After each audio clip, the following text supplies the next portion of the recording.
Hello everybody, and welcome to well, a game I definitely think we should have won.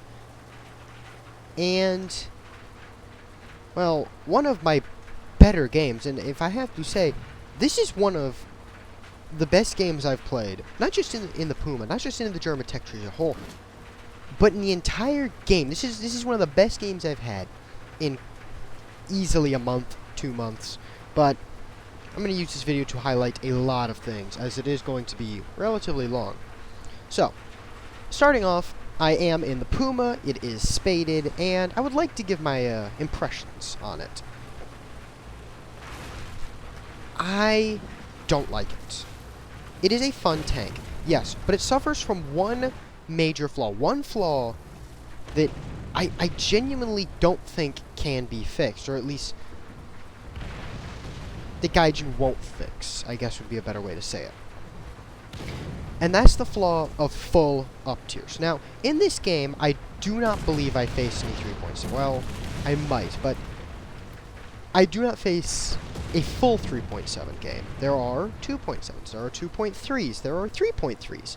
It's even. And this is good. But the games this thing is fully up-tiered, which happens relatively often, it is damn near useless. At 3.7, you're going to be facing KV-1s, you're going to be facing the M4 Sherman, the Cromwell 5, you're going to be facing, less the Cromwell 5, but things you're going to be fighting, you can't kill from the front. At all. Period. I mean, technically, your shells should be able to penetrate, but they don't. Now, another problem I have with the Puma is honestly something that is a problem with the wheels themselves. It is god-awful off-road. When this thing is not on at least semi-solid ground, it is useless, to say the least. It does not accelerate. It does not hit top speeds. When you're on the snow biomes or on the snow maps, you might, maybe will hit 20 kilometers an hour, which gets rid of this thing's almost sole role as a flankenspanker. But it also simply cannot climb hills. It is physically incapable of climbing a large amount of hills in this game. And that's something I think needs to be changed. I think that it's off, at the very least, at the absolute minimum. It should not have to face against it should not have to fight on maps that require it to do a substantial amount of off-road fighting. And I think it should have a buff. Its buff should be that it's current. Spaded, remember. Most of the time this thing was stock. So spaded, this thing can climb 13-degree slopes. That is fucking pitiful. I think it should be upped to 20. 17 stock or 16 stock, 20 spaded. I don't think that would be very hard to do, and I think that as Gaijin has buffed and nerfed vehicle models before in the name of balance, I do not see why it could not be done here. Now, there's another problem that it faces, another serious problem, and this is something closer to the game meta, and not even the game meta, the vehicles it has to face. It has to face allied teams. Now, hear me out. With the recent buffing of 50 caliber machine guns and the recent buffing of HVAR rockets, the Allies have started to spiral. Less the Allies, more the Americans and British. The Russians lesser because they don't benefit from either of those, but they do fight on Allied teams. Now, the Allies benefit from universal air superiority, just like they did in World War II. But it's gotten to the point where the German team is in this game, specifically, we were almost universally destroyed by aircraft. Now, yes, a lot of us did fall to tanks, but after about the 7 or 8 minute mark, aircraft became the main killer. Now, the thing is, the Allied tanks, I guess the best way to put it is, fit the meta too perfectly. They're generally fast, they're generally moderately well armored, they're generally, I say generally here, they're generally well gunned, and, most importantly, they have the best lineups in the game at almost every battle rating. Thanks to the P-47, the Hurricane with the 40 mils, I believe that's the Mark IV, don't quote me on that. They've got the Typhoons, they've got the plane-out Hurricanes with the rockets, they've got the F6F, you get where I'm going with this. The Germans only really have a very select few planes, those being the Stukas, the Doe 335s, literally, to me, they look like cigars, so I call them cigars, or submarines. We have the 410s, and we have the Ducks. That's all we get, but the difference is, the main difference, our vehicles are incapable, on average, except for the Ju-87s at very low battle ratings, they are unmaneuverable, they are completely incapable of fighting fighters. They will die if they come up against fighters. And bombs and rockets are much more effective in ground battles than guns. I found this to be almost universally true. Now, on top of that, you've got the fact that, first of all, I rarely get down tier in this thing. I've never been in a full 1.7 down tier. Now, yes, I've had some vehicles that were some full 1.7 down tiers, but on average, this thing will fight 3.3 vehicles. It should not be fighting 3.3 vehicles. That's all there is to it. It really is not effective in that manner. So, that would be a very simple fix. Now, I am going to suggest a fix. It's a wee bit extreme, but I think that it could make vehicles like this much more balanced, and it could make vehicles like the Sherman much more balanced as well. It would benefit all sides. This is a system that would require you to have skill more than it would require you to have lucky up tiers or lucky down tiers. No vehicle can be up tiered more than 0.3 or 0.4 BR. So let's say the Puma, for example. Or, sorry. It cannot be up tiered a full battle rating. That's what I meant to say. The Puma, for example, would never fight a 3.7 vehicle. This means it wouldn't fight the KV-2. This means it wouldn't fight the very, very well-armored Shermans, wouldn't fight the T-34s. There's a lot of things this vehicle would never fight, and I think it should not have to fight those. Also, the T-34s would not be getting up-tiered to 4.7. The Shermans would not be getting up-tiered to 4.7. On average, I think that you should not be able to get up-tiered a full BR, nor should you be able to get down-tiered a full BR. In between is fair game. But, within the current meta of the game, full up tiers don't really make sense. Now, this is something else I want to point out. And this is genuinely the reason I believe we lost this game. This act right here. It is currently May 27th when I'm recording this video, 2017. The first patch for 1.69 just dropped, I believe it was a few hours ago, and I downloaded it. One thing that I did not know was coming in 1.69 is smoke launchers. I mean, I knew smoke shells were coming, but smoke launchers are coming. For the British. The Germans, from what I can tell at the moment, the British are the only ones that get smoke launchers. I do not see how that's fair. I truly and honestly don't. Now, it could be patched in the future. Remember, this is just have recently just gotten the first patch of 1.67 or 1.69. Sorry. But if the British or the Allies as a whole are the only ones that get smoke, it can no longer be claimed that there is a balance between the Allies and the Axis. Because, I want you to look right there. You know what those are?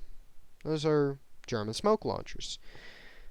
I think a way this problem could be solved, the problem of some vehicles having smoke, some vehicles not, is make it an unlockable modification at the top tier, like artillery. That way, all vehicles will have an equal opportunity to use smoke, which is insanely valuable. I mean, this is the kind of thing that changes battles. For example, I had that Valentine pinned, but because of his smoke, I have no fucking clue where he is. I can't see him, albeit he can't see me, but he knows where I am. I don't know where he is anymore. And that leads to situations like this, where he can just pop out of the smoke and then proceed to kill me very quickly. Now, another thing I'd like to mention is I did click to fire there. My shell should have gone down range, but it didn't. And this is a problem I've been seeing way too much.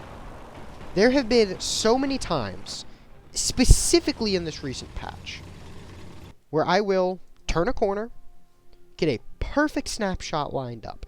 I'm going right down the side of, let's call it a Cromwell. I fire.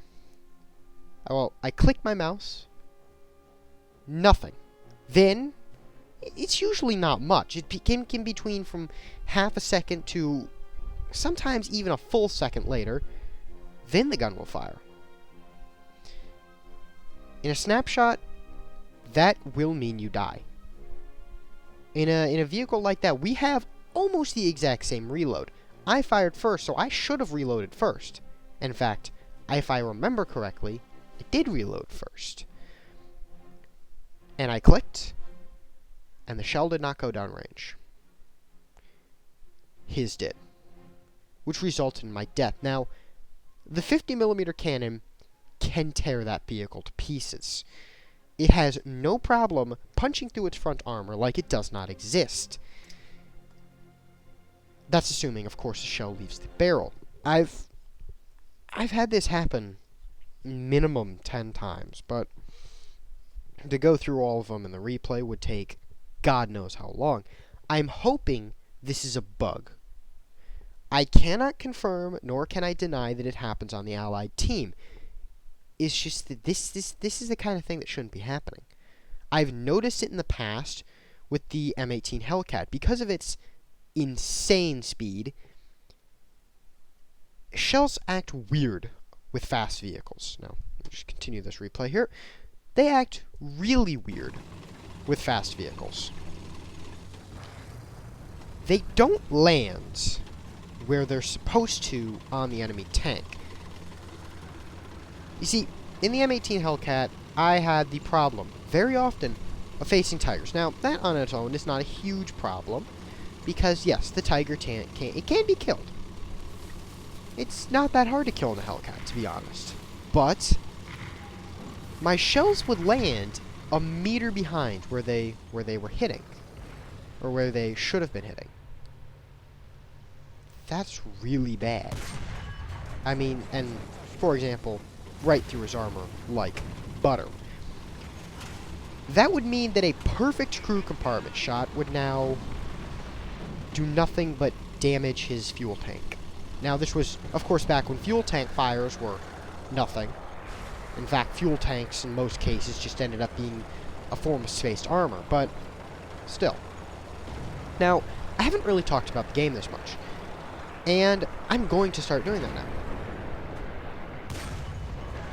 Fortunately, my gun did go off that time, and another problem I've been running into a lot is ammunition loads, specifically Allies ammunition loads, not detonating. So this time, RNG was on my side, and it in the end worked out. But I am currently at 5 kills out of 11. 11 kills. 8 of them were in the Panzer II-H. This is one of my favorite vehicles in the game. I truly believe this vehicle is top 10 best vehicles in the entire game for their battle rating. I will say that. Now, I have to say, the people on my team right now, the ones that are left, these are some of the most skilled players I have ever had the honor of fighting with. Every single one of these people fought right up until their death. They fought as hard as they could, for as long as they could, and they took down so many. We took down so many enemy tanks. I had 11. I believe the guy in first place had 5. That's only because he had a lot of zone caps. Second place, if I remember correctly, had 7. I mean, Jesus, we genocided their team. I killed more people, assuming everyone has 3 respawns, right? I permanently put more than almost 4 people out of the game. Permanently put them out of the game. I mean, in all honesty, the only reason we lost is because they had an early game advantage and the capture system. Now, the capture system, it genuinely just seems random to me. Sometimes, when you're capping a zone, and the enemy is not, well, let's say, right here. This capture point is being capped by me. Let's just pretend I'm capping the zone right now. Sometimes, the tickets will stop running down. So if it's one capture point to one capture point, and this is the third one, and I'm capping it. Only sometimes will it stop the tickets from running down on our side. Or will it stop the tickets from running down, period. Sometimes, it starts the ticket rundown before it's even done. But, sometimes it doesn't. This is one of those games where we would have won if the capture system was, I guess the best word was fixed. If you are capping a zone, your tickets, or it should not count as a fully capped zone. Like, right here, for example. I'm uncapping their zone, right? It's contested. We don't have a cap point either, mind you. But now we have, in theory, both cap points. Yet the tickets are still draining. And I have to say, right here, had our tickets stopped draining, or had our tickets not been draining as a whole in this situation, we would have won the game. Now, I'm not going to get into the fact that one of the big reasons why we lost, which was, first of all, simply ran out of vehicles. We only could fight on for so long. Because there's only so many of us left. I mean, at this point, the fact that we came as close as we did, 155 tickets. That was the difference between the winners and the losers. We should have won this game for the sole reason that I mentioned earlier. Of course, there's the whole cap point randomness, but if you do know how that works, please let me know in the comments, because I don't have the slightest fucking clue. I genuinely don't know how it works, but the reason we should have won this game is because of that smoke screen. I was killed. Well, not even because of the smoke screen, because my gun didn't fire, but mainly because of the smoke screen. I was killed, causing our team to lose 100 tickets. If you did not know, when you die, your team loses 100 tickets. Of course, when you kill someone, their team loses 100. Now, I was getting ready to knock that guy out, which means they would have only won by a margin of 55. But, thanks to the butterfly effect, the fact of them losing just one more player. They would not have won this, based on how close it truly was. This game came down to a single spawn camping, sort of spawn camping Zis 30. And, if you remember, there was an SPAA, a Crusader Mark II. He had no clue where I was, but I knew where he was. Had it not been for that, and here we are seeing the fact that, Jesus Christ, air power is fucking annoying. Had it not been for that tank to kill me, I would have knocked out that other vehicle. Leading to another 100 tickets lost. Which puts us at a 45 ticket advantage. 45. That's it. That would have won us the game. Had, of course, my shell fired and he not had a smoke screen. So, if it is just turning out to be something that needs to be patched, something like, oh yeah, we're just gonna give it to the British and then the Americans and then the Russians and the Germans and the Japanese. Just wait your turn, you'll get it. I do not think they should release it one nation at a time. I think that for something that game-changing, it should come all at once or not at all. We should have won this game, but we didn't. This has unfortunately become very commonplace. So many games where we were not simply not outplayed, mind you. We were overwhelmed. And if I remember correctly, that is the Crusader Mark II, who I do believe ends up surviving for at least some of the rest of the game. Now, right there, there was a guy that I shot earlier. I knew it seemed suspicious, but I did not know that it was the guy that I had ended up earlier shooting. Now, I get no more kills this game. In fact, at this point, I truly believe that we can win this. I really, really do.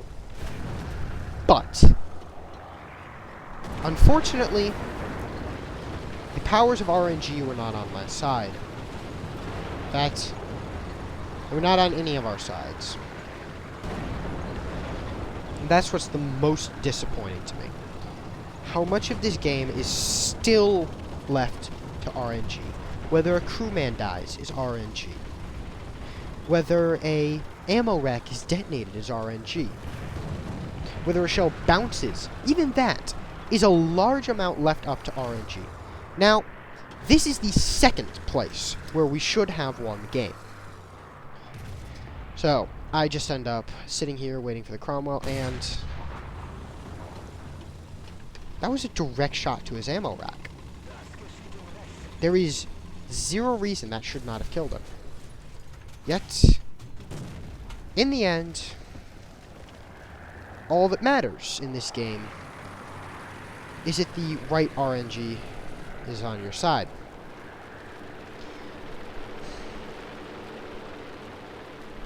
That should have been our victory.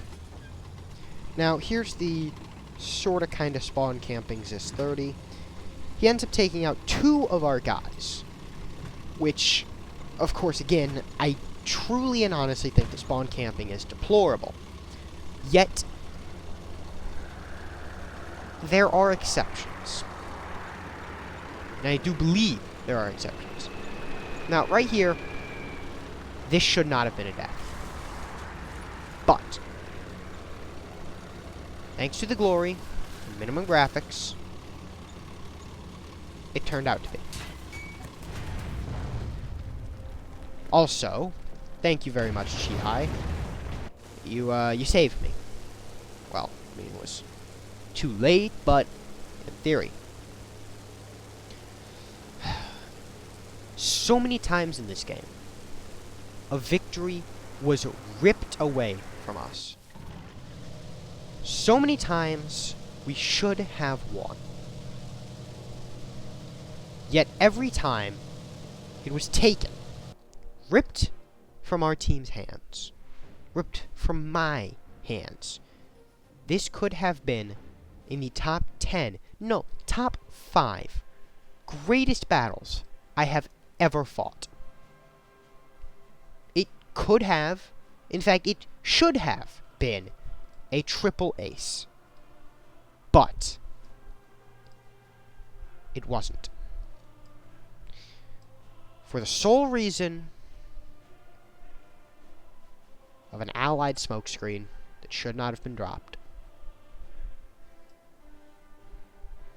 But hey, that's just my my unpopular opinion that playing German tanks, Japanese tanks especially, is requiring of innumerably more skill than playing an allied tank. As well, let's just put it this way, the last time I've been down tier in this thing, I didn't even have parts unlocked. And it was an arcade. But that is all for this video. My name has been, and hopefully will remain to be, Retard with a Helmet. This has been my video on the Puma, the Panzer II-H, Allied Bias, German Mishappenings, Smokescreens, and 1.69, I'm still getting used to saying that. And I will see you in the next one. Bye.